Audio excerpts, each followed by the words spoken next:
ہم کھا رہے ہیں انہی کے پھر گیت ہم گا رہے ہیں۔ کائنات ارضی اور سماوی پر سب سے بڑا، سب سے شاندار، سب سے خوبصورت، سب سے ٹھنڈا، سب سے امن والا جو انقلاب ہے وہ میرے نبی پاک نے برپا فرمایا۔ بڑی یہ کم نصیبی ہے کہ مسلمانوں میں فرقے بن گئے اور امت تقسیم ہو گئی اور تقسیم ہونے سے کمزور ہو گئی۔ لیکن افسوس کی بات یہ ہے کہ لوگ اس بات کو سمجھنے سے عاری ہیں کہ عید میلاد النبی صلی اللہ تعالی علیہ وسلم تو امت اس بات کے شکر کے طور پہ مناتی ہے کہ اللہ نے ہمیں اپنے نبی کا غلام بنایا۔ آؤ میں تمہیں مسلم شریف پڑھ کے سناتا ہوں، اور راوی بھی وہ بندہ جو ہر وقت حضور کے قریب رہتے تھے، حضرت انس بن مالک رضی اللہ تعالی۔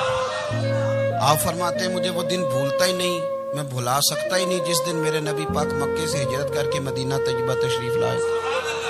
حضور اس دن کیا ہوا تھا تو حضرت انس بن مالک فرماتے ہیں ساری بیبیاں چھتوں پہ چڑھ گئی، ساری عورتیں اپنے اپنے کام میں مصروف ہوتی ہیں، کوئی کسی وجہ سے چھت پہ چڑھ جائے تو چڑھ جائے، ساری کٹھی تب بھی چڑھتی ہیں جب گلی میں کچھ اور ہو، جب کوئی انوکھی بات۔ ساری بیبیاں چھتوں پہ چڑھ گئیں، بچے درختوں کے ساتھ چمٹ گئے، اور فرماتے ہیں کہ 70 کے قریب لوگ حضور کی سواری کے آگے تھے اور باقی سینکڑوں کی تعداد سے سواری کے پیچھے تھے، اور فرماتے ہیں یہ الگ منظر تھا۔ اور یہ مسلم شریف میں نعرہ موجود ہے، مسلم شریف میں یہ صحیح مسلم میں موجود ہے کہ جب حضور مدینے آ رہے تھے تو مدینے والے نعرہ لگاتے تھے یا محمدہ یا رسول اللہ، اور چلتے ہوئے لگا رہے تھے یا محمدہ یا رسول اللہ کا وہ نعرہ لگا رہے تھے۔ اور پھر حضرت انس بن مالک فرماتے ہیں یہ دو منظر یہ تھے، ایک تیسرا منظر بھی تھا۔ مدینہ شریف کے اندر کچھ قبیلے تھے، آج بھی ایسا ہونا نہیں چاہیے، یہ اسلام نہ صرف اس کو ناپسند کرتا ہے بلکہ اس کی تردید کرتا ہے۔ چھوٹی برادری بڑی برادری آج بھی تقسیم ہے، نہیں ہونی چاہیے۔ عرب کے اندر بھی تقسیم تھی، کچھ قبیلوں کو چھوٹا جانتے تھے، کچھ کو بڑا جانتے تھے۔ ایک قبیلہ تھا بڑا قبیلہ، بنو نجار کا، چودھریوں کا قبیلہ، سیٹھوں نوابوں کا قبیلہ، بڑے لوگوں کا قبیلہ۔ اس قبیلے کی بیٹیاں ایک کونے میں تف لے کے بیٹھ گئی۔ نبی پاک صلی اللہ تعالی علیہ وآلہ وسلم کے غلاموں بات کو سمجھے۔ ایک منظر یہ کہ عورتیں چھتوں پہ، آج ہم منع کریں گے کیونکہ یہ پردے کی آیتیں نازل ہونے سے پہلے کی بات ہے، اب آیتیں آ گئیں، اب ہم یہ اجازت نہیں دیتے۔ عورتیں چھتوں پہ چڑھ گئیں، مرد گلیوں میں نعرے لگانے لگے، اور بنو نجار قبیلے کی بیٹیاں، چھوٹی بچیاں وہ ایک کونے میں دف لے کے بیٹھ گئیں اور وہ پڑھنے لگیں طلع البدر علیہ۔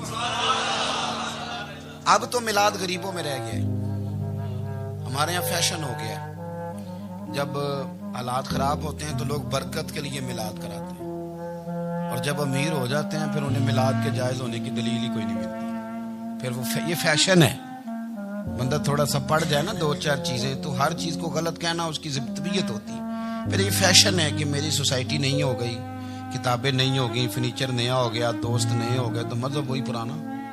ہوئے کوئی ترقی کرنی چاہیے، پھر وہ ترقی کرتے ہیں بیچارے، اور جن کی پیچھے 10 نسلیں اور 50 نسلیں میلاد مناتی آنے کو تو نہیں دلیل کوئی نہیں ملی۔ سبحان اللہ، جن کی دادی وضو کر کے کھیر پکاتی تھی 11ویں کی، جب امیر ہو جاتے ہیں تو انہیں 11ویں پکانے کی دلیل ہی نہیں ملتی۔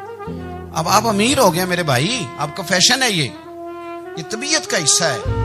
آپ چاہتے ہیں کہ میں وہ کام کروں جو درویش لوگ، سادے لوگ نہیں کرتے۔ تم اپنے معاملات کو بچانے کے لیے نعرے لگاؤ تو تمہارے پاس ساری دلیلیں ہیں، لیکن یہ تمہارا نصیبہ ہے کہ تم جھوٹوں کے نعرے لگاتے ہو، لیکن یہ غریبوں کا نصیبہ ہے کہ میلاد والے رسول کا نعرہ لگا۔ یہ غریب کا حصہ ہے۔ لیکن وہ بنو نجار کی بچیاں غریب نہیں، امیر گھرانے سے تھی۔ انہوں نے جو بات کی اس کو حفیظ جلندری نے لکھا۔ مرحوم کہنے لگے کہ وہ ننھی بچیاں، چھوٹی بچیاں تھیں، کہتے وہ ننھی بچیاں وہاں بیٹھ کر دف بجاتی تھیں اور رسول پاک کی جانب اشارے کر کے گاتی تھیں، اور لوگوں سے کہتی تھیں کہ یہ کو ہمارا پیشہ نہیں دف بجانا، ہم تو چودھریوں کی بیٹیاں ہیں، ہم تو بڑے خاندان سے ہیں۔